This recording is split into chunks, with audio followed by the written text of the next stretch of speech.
Good morning, students. Open your book, your honeysuckle, and get ready with your first lesson. And in my previous lecture, we had completed 2 pages, if you remember, children. And here we go with our next page.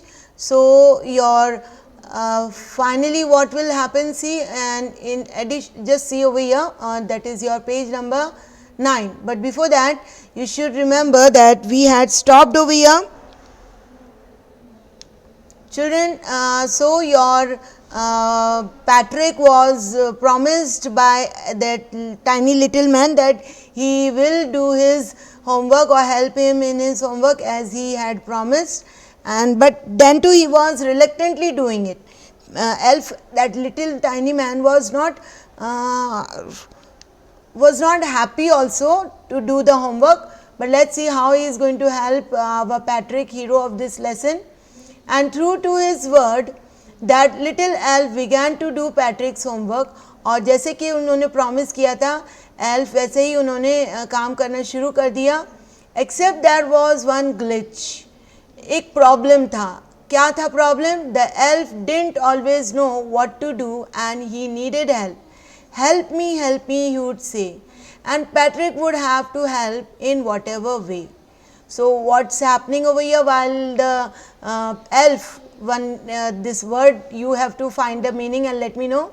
Okay, yes, that little man, he promised and he started helping him as for the promise. Patrick's homework was to be started now, and when he was doing the homework, there was always a problem.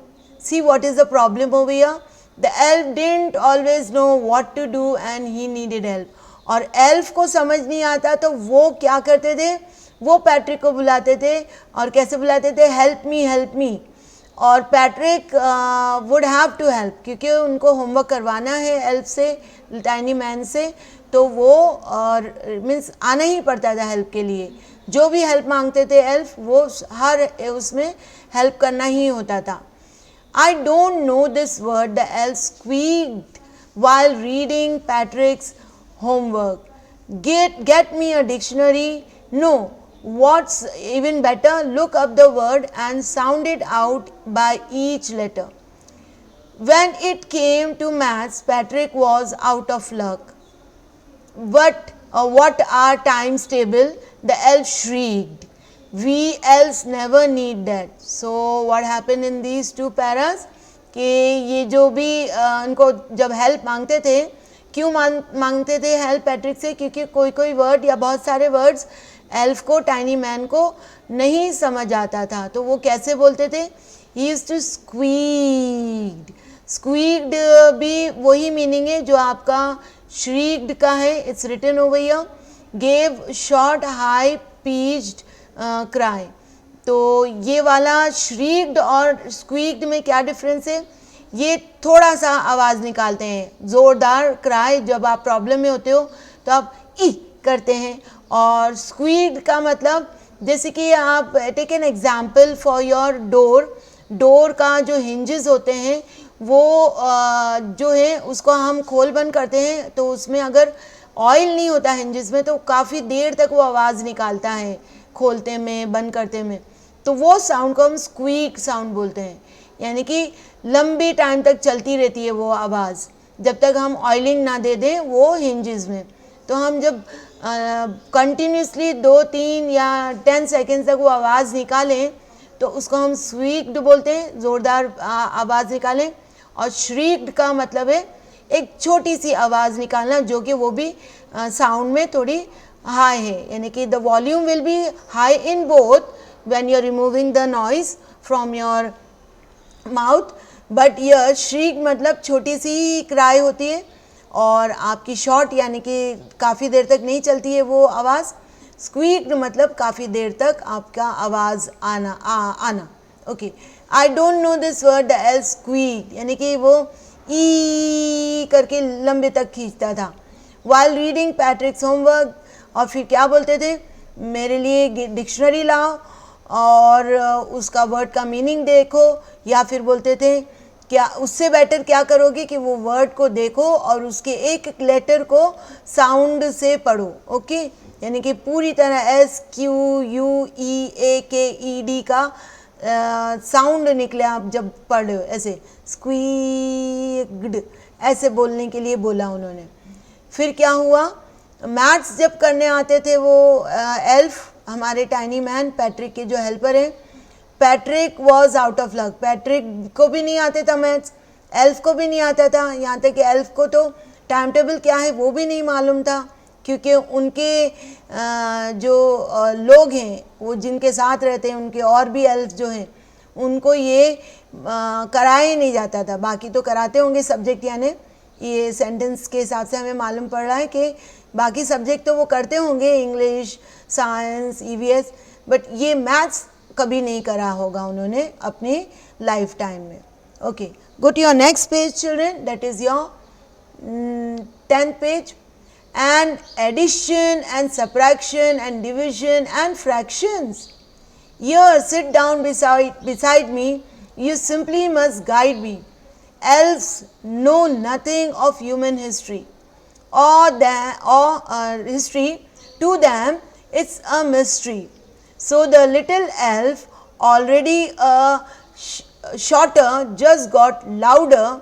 Go to the library. I need books. More and more books, and you can help me read them too. तो अब क्या हुआ आगे, उनको ये maths के जितने भी टर्म्स हैं इसमें से कुछ भी नहीं आता था, एडिशन भी नहीं आता था, सब्ट्रैक्शन, डिवीजन, फ्रैक्शन कुछ नहीं आता था। इनके लिए ये एक बड़ा सारा क्वेश्चन मार्क था। और फिर पैट्रिक से क्या बोलते थे, मेरे पास बैठो, बिसाइड मी मतलब पास बैठो, और जस्ट मुझे गाइड करते रहो कि कैसे करना है। Elves know nothing of human history. Human history के बारे में भी नहीं मालूम था। Okay, to them it's a mystery. It's like a rhyming word, children. History, mystery. So the little elf already shorter, जो वो जितने छोटे थे, shorter मतलब तिगना छोटा, just got louder. जितने वो छोटे थे उससे कहीं ज़्यादा वो चीखने में लगा रहे थे अपनी आवाज़। He was too louder. चीख चीख के बातें कर रहे थे। Go to the library. चीख के ज़ोर से बोलते थे पैट्रिक को, जल्दी से लाइब्रेरी जाओ और बुक्स लेके आओ जो मुझे चाहिए। More and more books. जितनी बुक्स है उधर सब लेके आओ, ज़्यादा से ज़्यादा बुक्स लाओ, okay. And you can help me read them too, और मुझे फिर हेल्प करो उसमें रीड करने के लिए। तो अब पैट्रिक उनको हेल्प कर रहा है अपनी हेल्प लेने के लिए। Let's see one more para. As a matter of fact, every day, in every way, that little elf was a nag. Patrick was working harder than ever and was in a drag. He was staying up nights, had never felt so weary, was going to school with his eyes puffed and bleary. So what's happening next? As a matter of fact मतलब जो सच्चाई है, क्या थी सच्चाई, कि रोज़ाना वो जो था लिटिल मैन, लिटिल एल्फ, वो पूरी तरह एक सर दर्द बन के रह गया था। नैग मतलब सर दर्द हो जाना, क्योंकि हर टाइम वो चीखते चिल्लाते थे लिटिल एल्फ और लिटिल मैन, और हर टाइम पैट्रिक को इधर उधर जाने बोलते थे, कभी ये करने बोलते थे, कभी दूसरा कुछ काम करने बोलते थे, और पैट्रिक उनके साथ ज़्यादा से ज़्यादा काम करने लग गए। Working harder than ever was, जब कभी कोई काम किया ही नहीं हो जिस इंसान ने, वो इंसान अब ज़्यादा से ज़्यादा काम कर रहा है। And was in a drag, और पूरी तरह उनको वो घसीट घसीट के जिसे काम कराते हैं ना, घोड़ा चलना नहीं पसंद करता है तो उसको चाबुक से मार मार के चलाते हैं, वैसा हो रहा था पैट्रिक का हाल। He was staying up nights, वो लेट नाइट तक जागते रहते थे, और नेवर फेल सो वेरी, और इस जितना थक रहे थे वो इससे पहले कभी थके नहीं थे। वॉज, और फिर क्या होता था वो, और इसी थकान की हालत में जो नींद भी नहीं होती थी पूरी, वो स्कूल जाते थे, और उनकी आंखें कैसी होती थी स्कूल जाते टाइम सुबह सुबह, पफ्ड एंड ब्लेयरी, यानी कि सोती हुई, सूज गई थी उनकी आंखें जागते जागते, बहुत ज़्यादा काम कर करके। Okay, so here the meanings you have, you may go and read the meaning over here, children, then come over here. If you don't have the meaning, you have to open your dictionary, children, as your Patrick and your this person is opening the dictionary. Okay, children, go to the library, and that means your home library. You may be having some small or big shelf. Open it, remove your dictionary and search it. So, children, I'll wind up my this lecture over here. We'll continue our next lecture, our next explanation from 8th para. Okay, children. Children, please keep on reading your lesson, because when you read, you come to know more of your vocabulary of your languages. So, children, hope you are reading your lesson and underlining what you have to, what you haven't understood. Sorry. So, get ready, take some time out and read your lesson. Bye.